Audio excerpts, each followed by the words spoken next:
नमस्ते, welcome back to my YouTube channel. धेरै पछि म आज फेरि अर्को भिडियो लिएर आएको छु। भ्याक्टर ज्योमेट्रीकै अब लास्टतिर छु म, थ्योरमको सकिरहेको छु। सेकेन्ड लास्ट थ्योरम भन्दा पनि हुन्छ। The diagonals of rectangle are equal to each other. रेक्टेङ्गलका डायगोनलहरू इक्वल हुन्छन् भनेर प्रुभ गर्नुपर्ने हो भ्याक्टर मेथडबाट। भ्याक्टर ज्योमेट्री पढाइरहेको छु मैले, त्यही भएर मेथड पनि भ्याक्टर मेथडै युज गर्नुपर्ने हो। ज्योमेट्रीमा त नर्मली हामी कङ्ग्रेन्टबाट पनि जान सक्छौँ, कङ्ग्रेन्सीबाट। भ्याक्टर ज्योमेट्री सुरु गरेँ मैले, भ्याक्टर मेथडबाट कसरी गर्ने भन्ने। अब पहिला म रेक्टेङ्गल बनाएर सुरु गर्छु। ध्यान दिनु होला, सुरुदेखि हेर्नु होला, स्किप गर्नु हुँदैन। स्किप गऱ्यो भने त छुटिहाल्छ। छुटेपछि नबुझिने समस्या आउँछ, बोरिङ हुनसक्छ, केही लेख्यो के गर्यो भन्ने हुनसक्छ। आँखा नजिम्कै हेर्ने हो, बरु काम पऱ्यो रोक्ने भिडियोलाई, मजाले सँगसँगै पेन चलाउने, कपीसम्म टक्क डायग्राम बनाउने, लेखेको कुरा लेखिहाल्ने, अगाडि बढ्ने सँगसँगै राम्रो बुझिन्छ।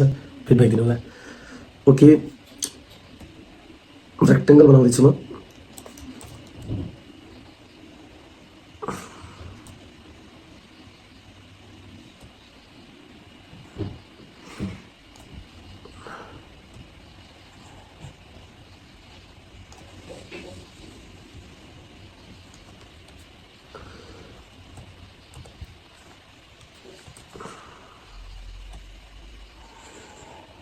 अलिकति ठुलो बनाउन खोजेको, त्यही भएर काटेको मैले।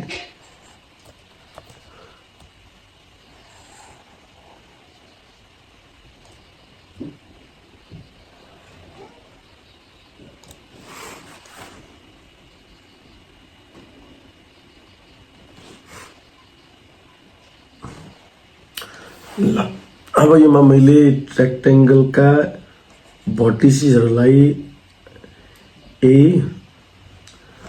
अनि बी सी डी भने यहाँ म ठ्याक्कै 90 लिइहाल्छु। अब यो राइट एङ्गल ट्रायङ्गल भयो। राइट एङ्गल ट्रायङ्गलमा एडजेसेन्ट साइडहरू परपेन्डिकुलर हुन्छन्। एडजेसेन्ट साइड्स भनेका कमन भर्टेक्स सेयर गर्ने, कमन एउटा इन्ड पोइन्ट कमन हुनु पऱ्यो। कमन भर्टेक्स छ भने एडजेसेन्ट साइड्स हुने भयो। अब डायगोनल्सहरू बनाउँछु म। अलिकति मैले फरक कलर चुज गरेँ डायगोनलको लागि।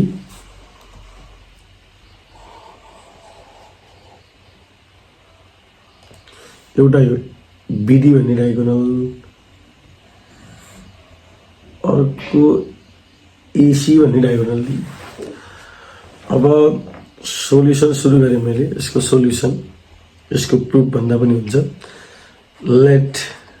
लेटबाट सुरु गरेँ। अलिक मल्टी कलर भएछ। लेट क्वाड्रेटल एबिसिडी, क्वाड्रेटल भन्नु मिलिहाल्छ नि। Quadrilateral ABCD be the rectangle हो। अनि कमा गरे एसी एन्ड BD be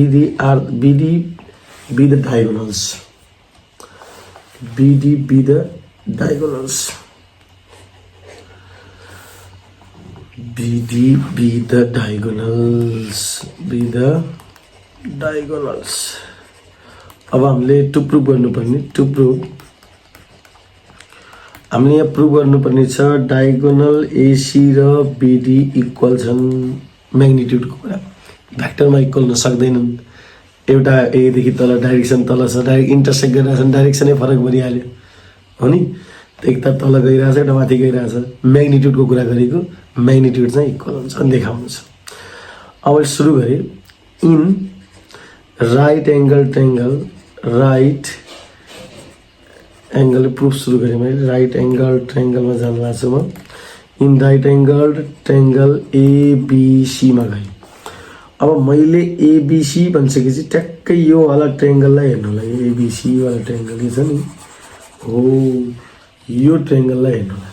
टक्कसितमा अलिकति भए भने हाइलाइट गरिदिन्छु। टक्कसित एबिसी भन्ने ट्रायङ्गल, यो कलर गरेको ट्रायङ्गल हेर्नु।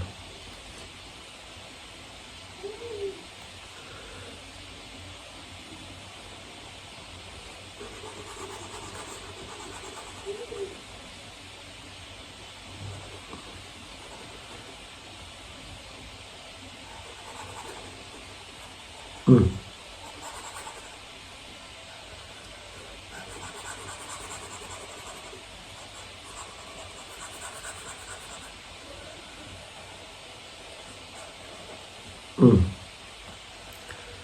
ट्रायंगलमा जानु होला है। यो ट्रायंगलमा म AC को भ्यालु निकाल्छु। AC को value vector AC is equals to triangle law vector addition लगाऊ। AC भनेको के हो त? AC हेर्नुस् है, यहाँ A देखि कहाँ पुग्नु छ हामीले? C मा। A देखि कहाँ जाउँ? B मा। B देखि A देखि कहाँ गएँ म? B मा। त्यसपछि B देखि कहाँ जाउँ म? C मा। B देखि कहाँ जाने? C मा।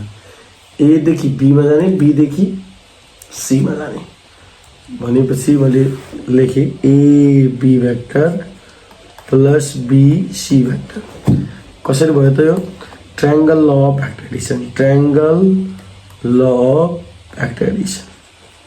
भ्याक्टर एडिसन पपुलर छ भ्याक्टर ज्योमेट्रीमा प्रुभ गर्दाखेरि। Triangle law of vector addition squaring both sides, squaring गरिदिन्छु।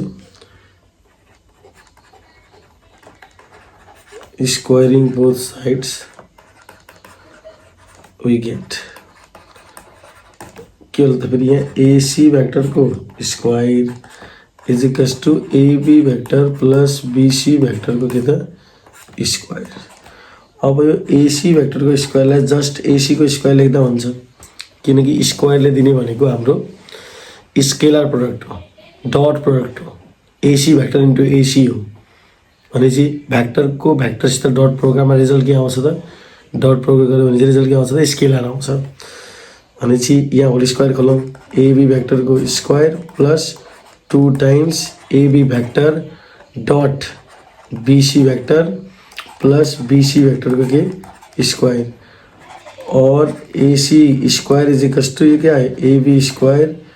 अनि यहाँ दुईटाको डट प्रोडक्ट यो 0 हुन्छ। हेर्नुहोस् त, यहाँ AB र BC के छन्? परपेन्डिकुलर छन् भनेपछि यो दुईटा भेक्टरको डट प्रोडक्ट के हुन्छ? 0 हुन्छ। यहाँ 0 नलेख्दा पनि हो न, 0 भइसक्यो। 2 इन्टु 0 0 भइसक्यो। 2 इन्टु 0 लेखिदिएँ। BC को स्क्वायर भेक्टर छोड्दा भयो, किनकि स्क्वायरले के दिने त? स्केलर दिने हो। अब सिधै माथि लेख्छु, यहाँ के हो त? और AC को square is equals to AB को स्क्वायर प्लस BC को स्क्वायर। यसलाई मैले रिलेसन 1 भने। अब म यही काम अर्को डायगोनलको लागि गर्छु। AC स्क्वायर निकाल्यो, BD स्क्वायर निकाल्छु।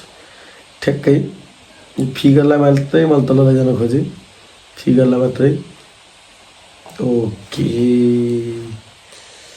हेर्नु जान्छ कि जाँदैन? Control C।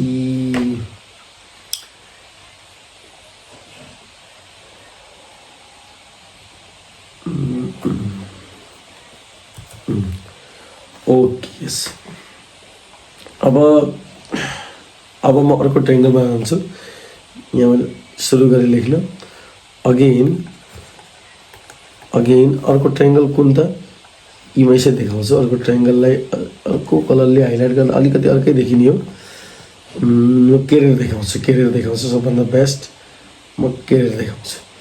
यहाँ हेर्नुहोस् त, यो ट्रायंगल, यो ट्रायंगलमा जान्छु म।